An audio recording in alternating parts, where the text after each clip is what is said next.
everybody. Welcome to 2 Minutes and Beyond, the podcast where we review the Toy Story movies 2 minutes at a time. I'm Bianca, and this is Macy. Hello. And in this episode, we are talking about minutes 9 and 10 of Toy Story.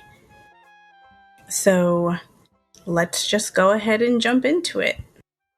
Sounds good. Alrighty, so we start off this clip with Slinky finishing his line from the last 2 minutes and saying that Woody has never steered them wrong before, while Potato Head is kissing his own rear end with his detached mouth, which I still think is funny that they put in there. Yeah.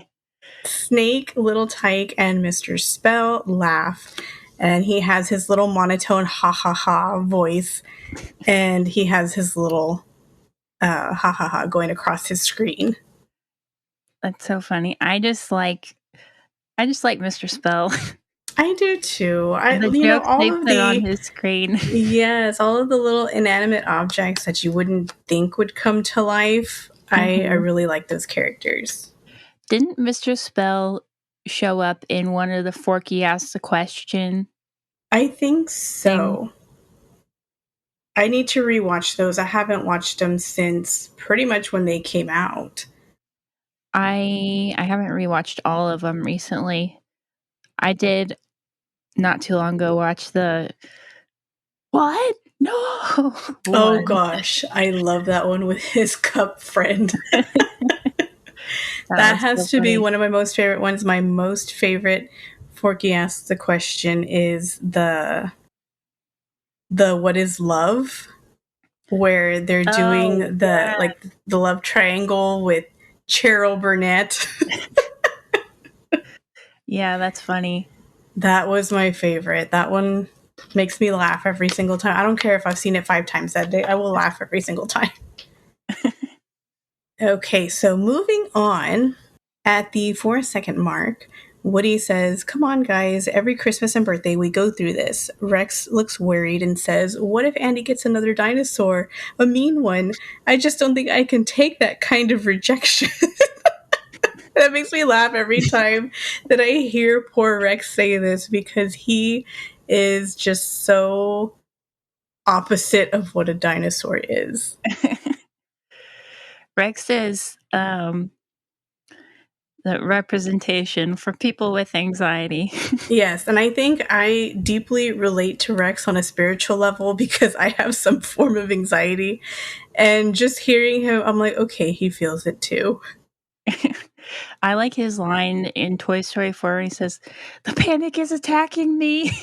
Yes.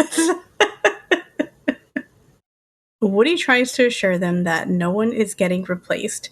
He comes down from the podium and walks towards them. It doesn't matter how much we're played with, and he stops by the microphone cord being too short, which I think is funny too, because he had already told the poor little dude to walk away, and then he's walking, and of course he's not going to follow him because he's thinking, well, I can't get too close to him again. Oh yeah, I didn't even think about that. I thought Mr. Mike just wasn't paying attention. I feel like it may have been a little bit of that, but also a little bit of like, he already yelled at me once, or not even yelled, but he already said something once. So I'm just going to stand here and be a good little microphone. Yeah, I thought it, because it kind of looked like he wasn't paying attention there for a second. So I thought I thought he just didn't notice that when he was walking away, but I think what you said makes more sense. I wonder if they space out. I wonder if toys have the capability of spacing out. I would think so. I mean, he probably did just space out. Well, moving along, after Mr. Mike rushes over to Woody, Woody says, "What matters is that we're here for Andy when he needs us, and that's what we're here for, right?" Which, like, Woody is the biggest hypocrite in this movie. He is. He's a very hypocritical, borderline neurotic toy. Mm-hmm. He needs everything to be perfect. He is the epitome of a perfectionist. Well, here he is telling everyone that, it doesn't matter how much we're played with. It just matters that we're here for Andy. And then the second Buzz shows up, it's like all that goes out the window and he freaks out. I feel like something got overridden in his brain saying it's survival of the fittest now. And, jealousy is a very powerful emotion. It's, Mm-hmm. it can range anywhere from like someone just being like, oh, wow, I wish I had that, to where you go to an extreme level and you're acting like Woody with Buzz. Yeah, and I feel like he probably also just never thought that that he never thought that anything could challenge his place as the favorite toy. So Yeah. like when that something does come along and challenges it, he feels like that's a threat. Yeah. He could be very threatened with that. I feel like even in real life, people feel like that, especially at jobs when they're like, well, I'm irreplaceable. You can't do this job without me. Mm-hmm. But everybody's expendable. And then when you think about it, every toy is expendable. And kids start to lose interest very fast when a shiny new toy comes along. Mm-hmm. That doesn't mean that they are not going to love their other toys, but they have the interest of the new toy right now because it's shiny and new. Yeah. And Woody, he's just being a giant hypocrite because he doesn't.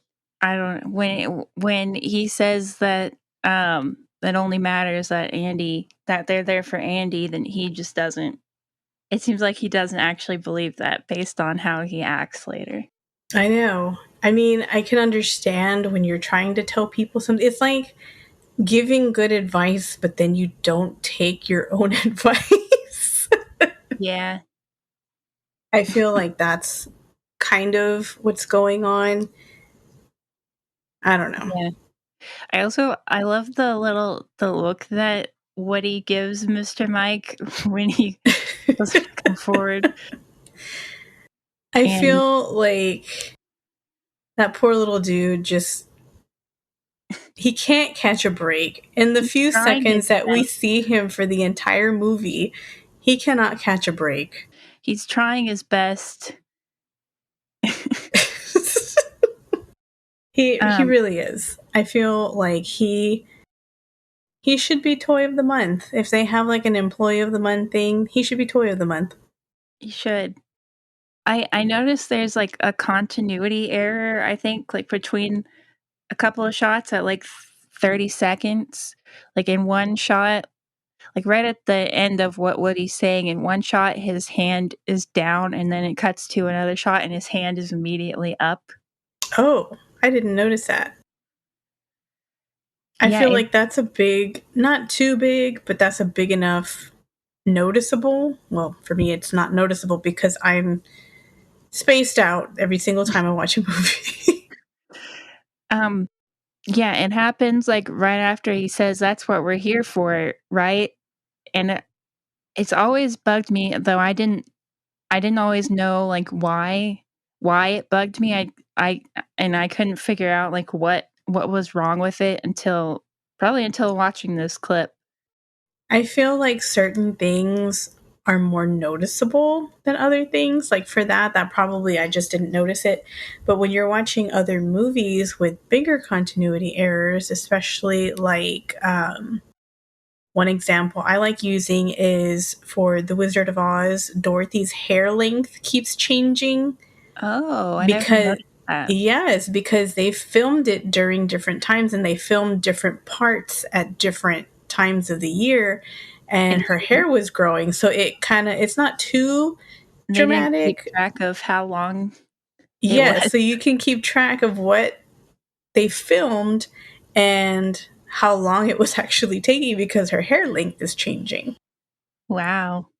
It's really interesting to see it, and once you pick it up, you can never not see it. So now every time I watch The Wizard of Oz, I keep looking at her hair length. I'll have to keep an eye out for that next time I watch it. I know, I probably ruined the movie for you. That's okay. Alrighty, so at the 31-second stamp, Ham interrupts, saying, "Pardon me, I hate to break up the staff meeting, but they're here! Birthday guests at 3 o'clock!" And I love the way that everybody loses their mind. It just goes, it's like the lyrics for the song Ballroom Blitz, where it's a man in the back said everybody attack, and it turned into a ballroom blitz. I don't know that song. Oh my gosh, you're gonna have to. I'm gonna look for it. I'm gonna send it to you because that's literally the lyrics of the song. And that's Ham. He's the man in the back saying, "Everyone attack." So after everybody loses their mind, Woody tries to tell them to stay calm, but it doesn't do any good. Everyone makes a break for the window and almost tramples over Woody as they're trying to look at all of the guests coming. In the audio commentary for this scene, they said that the animator Doug Sweetland, who worked on this scene, it took him so long to finish it. The part where like everybody basically runs over Woody, it took him so long to finish it that to finish the scene that he had his own. When he finished it, he had his own like little wrap party with chocolate cake. I don't blame him. When there's such a big project and you finally get it done, you feel so accomplished. You want to celebrate it. Yeah, there's so many toys and so much happening like in that little scene there. I can't imagine how long it must have taken. It must have taken a long time. And then considering this is the first computer animated movie, this is like, you see it and you don't really consider all of the work it went in. You just see all the toys running around everywhere and you're like, oh yeah, it's chaos. But you don't realize that somebody had to animate each and every frame of that. Yeah, it's pretty impressive. At the 40-second timestamp, the microphone gets pulled out of Woody's hand and Woody says, meeting adjourned, to Lenny, who's trailing behind everyone else. It cuts to some of the toys on top of the shelf looking out the window at all the kids carrying presents outside. Potato Head's view is blocked by Ham and Slinky, so he pulls his eyes out of his head and holds them up so he can see. You notice how it doesn't show how Rex and the robot were able to get up to the top of the shelf. I know, how do all these toys get up? I can understand action figures. I can even understand Slinky with his little Slinky just going up. But everybody else, they're clunky, they're heavy, they're round like Potato Head, and I don't understand how any of these toys are getting up. They have either very short limbs or they just can't do much with their limbs. I know. And I'm thinking to myself, do they have like a secret stairway in the back of the shelf or behind they Andy's help each bed? other up somehow? Probably. Like they get on top of each other. Or maybe they use like the barrel of monkeys. Maybe. I don't know. There's a little tyke that's being held up to the top of the shelf by like in the thing at the top of the fire truck ladder. But I don't think the ladder could actually be that tall as it would need to be to get up to the top of the shelf. And I saw that later at like a minute, 7 seconds. There's a shot where you can see part of the ladder going up to the top of the shelf, but you can't see the fire truck or the ground, and it still just doesn't look tall enough. It looks like they cheated it a little bit. They probably, what they did was all these little tykes just like threw the truck up on like the second part of the shelf, and then they went up right there. Oh my gosh, that's crazy. I never noticed, or like I noticed the little tyke there. I saw him going up on the ladder, but I never thought to connect that where's the truck? Yeah, it's like hovering like a few inches above the ground. Oh my gosh, that's gonna mess with me every time I see that now. And I love how Mr. Potato Head is innovative in that he takes his eyes out. Oh, yeah. It feels like did you ever watch Real Monsters? No, I don't think so. Okay, well, it was a show on Nickelodeon, and there was a monster that would hold his eyes. He didn't have like Oh, sockets to put, it was just his body. He looked like a chicken nugget with arms and legs, and he didn't have anywhere to put his eyes, so he'd hold on to them all the time. And whenever he would look around, he had his arms up and he was, with his eyes right there. And that's what that reminds me of. that sounds like it could be a Monsters Inc. character. It does really. Like when you think about it, it's like, yeah, that looks like something.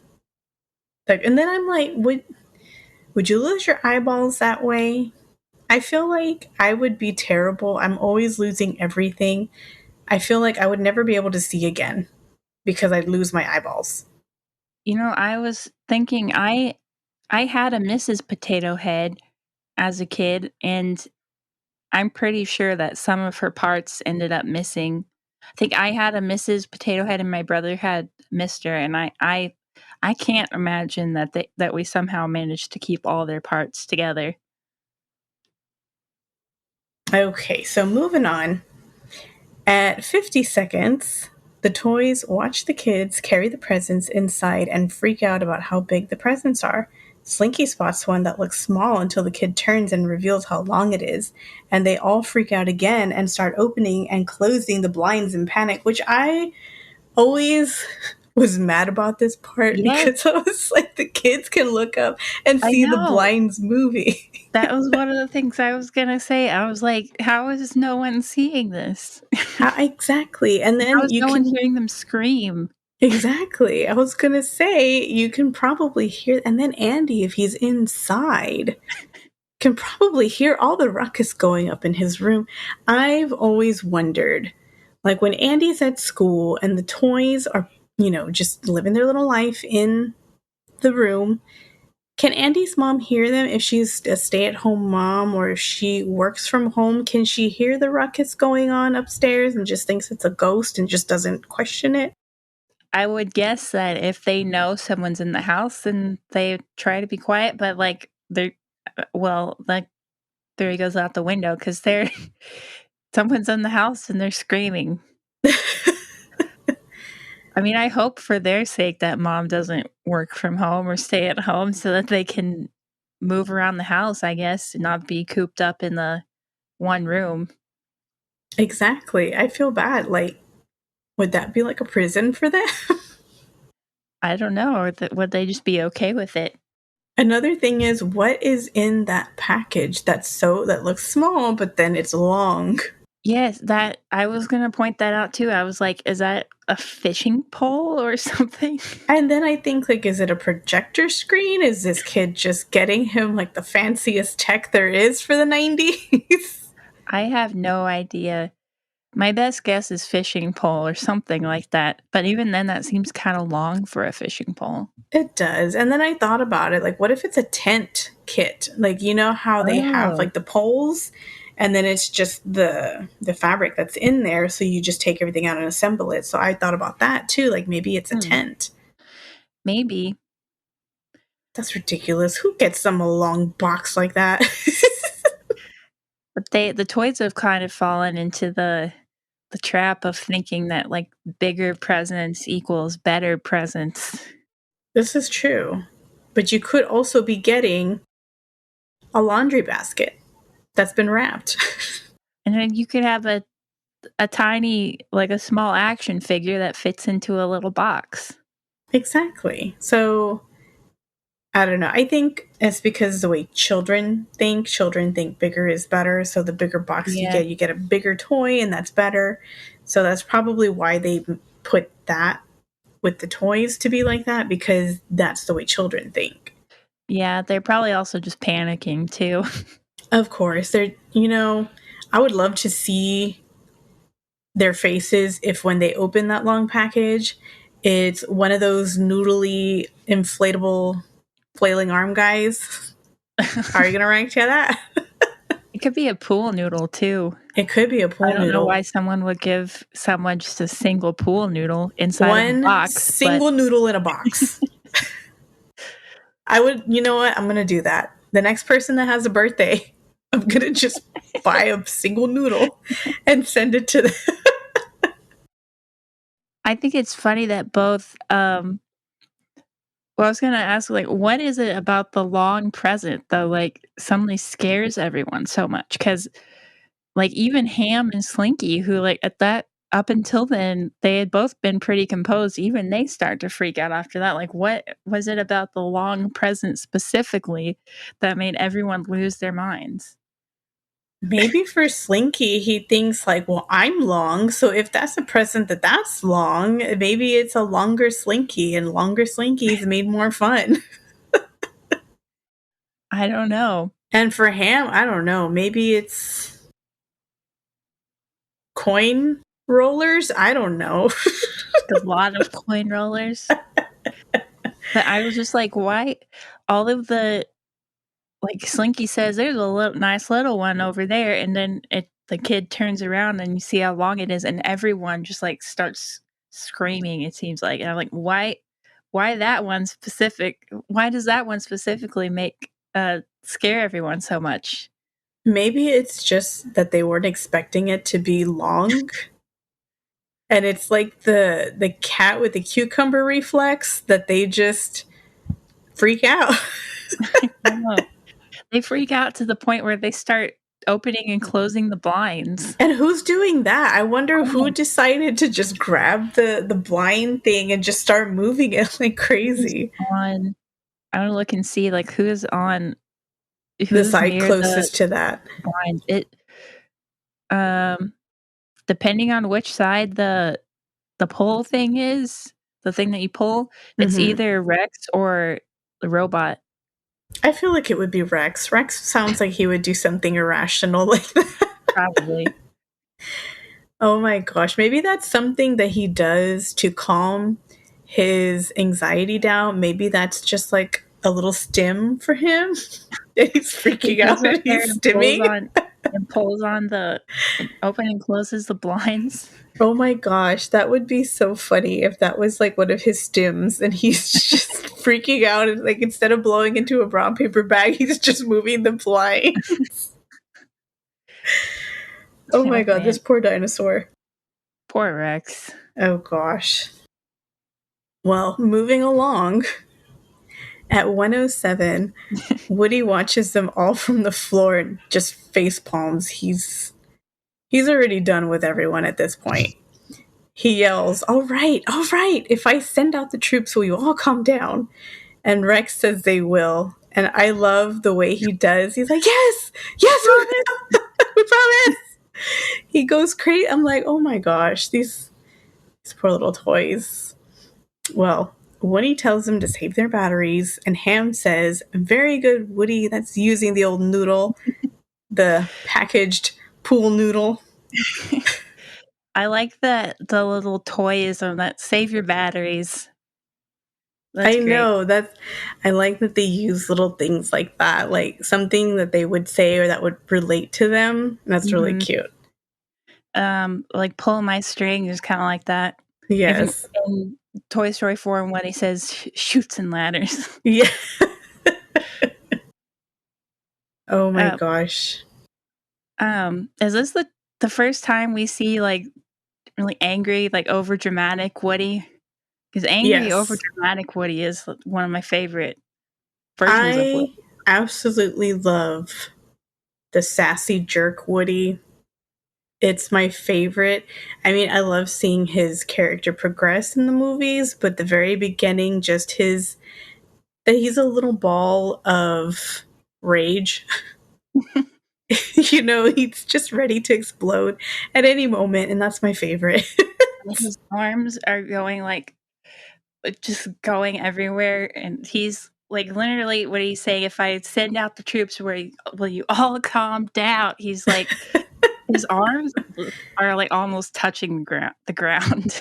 I feel like in one of his little meeting sessions, he needs to start an anger management class, and he needs to attend that because he does have anger issues. But that's why we love him. I mean, you can't not love an angry cowboy.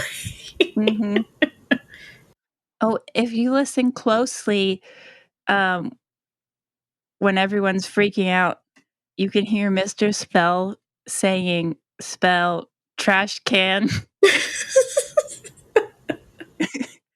That's depressing. I never knew you said that. I didn't either. That was another thing I never noticed until listening to it with headphones in. Man, I'm gonna have to watch this movie just all the way through with headphones. He and Forky would get along. Oh, yes, definitely. But I feel like Mr. Spell doesn't want to go into the trash can. He just is afraid that he's going to end up He's in the going trash. to be in the trash can. So there's a That's little true. bit of difference there, but he might get along with Forky. I think so. So at 1:21, Woody climbs into the bed and tells Sarge, who is standing on the nightstand, to establish a recon post downstairs, code red. You know what to do. Sarge responds with a salute and a yes, sir, and jumps down to the bucket of soldiers. He says, "All right, men, you heard him. Code red. Repeat, we're at a code red. Recon plan Charlie. Execute. Let's move, move, move, move." I love these little soldiers. I love them so much. I noticed that, like, with the gap between the bed and the nightstand, I don't feel like Woody, when he's giving Sarge's orders, could be as close to the nightstand as he is and still This be is sitting on the true. bed. Like, I He's feel like like, he's levitating between. he's ominously looming towards Sarge, like he's just like some giant entity. I was also wondering, like, is that just that spot on the nightstand just where, like, Sarge has positioned himself? Because he was there earlier too when Woody asked him if he's seen Slinky. Oh, Like, is that's that right. just He's there too. his Maybe that is like his little spot, or maybe he just stands there in case Woody needs to give him orders, and so that's just like his base. Well, I was thinking because, like, Woody's spot is the bed. So maybe if Sarge is like his sort of second in command, I guess, then Sarge like stays there on the nightstand to Probably take orders. so. That would make the most sense because, you know, if Woody needs him, he's not going to be looking all over the bedroom for him. So that's just like his established spot. That's just his position. It's like his base. It's his little army base right there. Mm-hmm. Or maybe he just happened to be there. I don't know. Maybe. I don't know. Just chilling on the nightstand. Would you like to hear some history about the Green Army Men? Oh, I would love to. Originally, the Green Army Men were actually made out of metal, and the first American plastic toy soldiers were made by Bergen Toy and Novelty Company. I didn't write down the date, but if I remember right, it was like the late 30s. And according to the Wikipedia page for Army Men, it says the economy of plastic sold in bulk, popularity of Army Men, and competition with manufacturers led to Army Men being sold in large bags by Marks, Tim Me Toys, and NPC for as little as a penny apiece in the mid 1960s. And then it says that sales and availability of military toys started to decline during the Vietnam War because of the unpopularity of the war and the higher prices of plastics from the 1973 oil crisis. Well, that makes sense, though, because during that time they were trying to keep all their resources available too, so they couldn't really be manufacturing toys at that time, too. Mm-hmm. September of 2019, BMC Toys, a maker, like one of the companies that makes Army Men, announced that they would make Army Women in 2020. Well, that's really cool. Yeah. About So time. I haven't seen an army woman yet. I don't think I have either. I think that's it for the history of the Army Men. I've got some stuff about Sarge's actor, R. Lee Ermey. Ooh. He was an actor and a Marine. He enlisted in the United States Marine Corps in 1961 at the age of 17.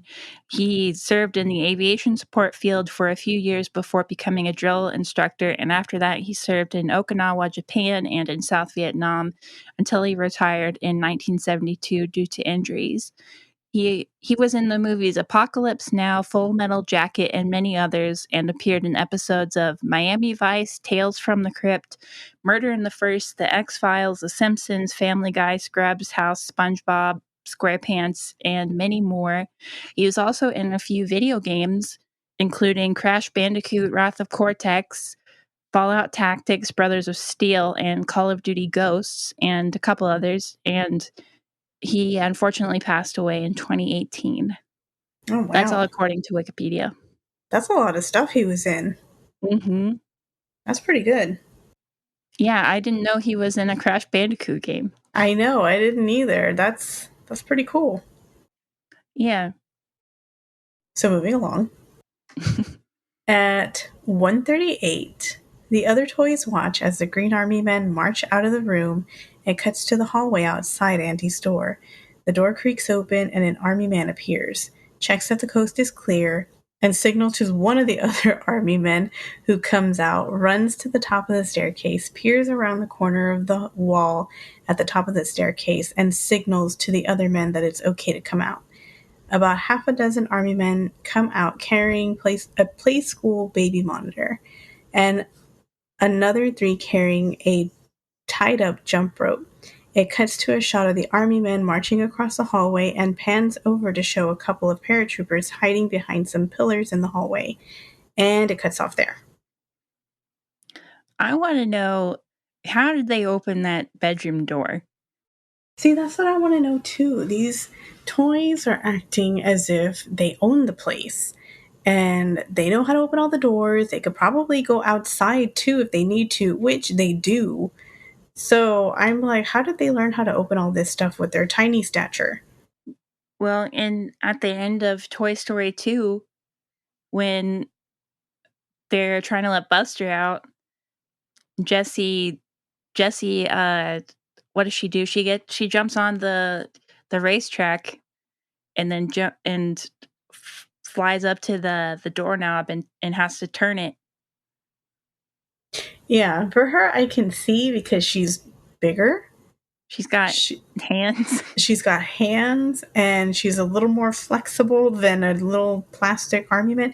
Maybe they used the barrel of monkeys and went up there. I don't know. They'd have to have gone pretty quick. Maybe the door. I was going to say maybe the door is like slightly cracked already, but I don't think so. I don't know.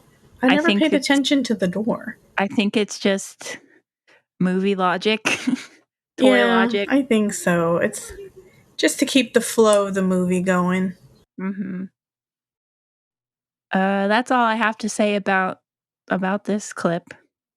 Yeah, me too. There's not really too much going on. I mean, yeah, there's a lot going on, but it's not like one of the key moments yet. Yeah. I think we're going to be getting to that really soon, and I'm excited about that. Yeah, I mean, we started the Green Army Men scene, but most of it takes place in next week's clip. So we're going to wait until then to talk about some of the details of that scene. Yeah, that sounds good. That'll give us a lot of good content to talk about, considering that next week's clip is going to be majority of the little Green Army Men. Yeah. Well, I guess it's time to sign off. I guess so. Thanks for listening, everyone. Be sure to follow our Facebook and Twitter accounts and send us an email if you have any thoughts, comments, questions, or concerns. If you've enjoyed the podcast, please leave us a 5-star review on Apple Podcasts. See you next time. Bye. Bye.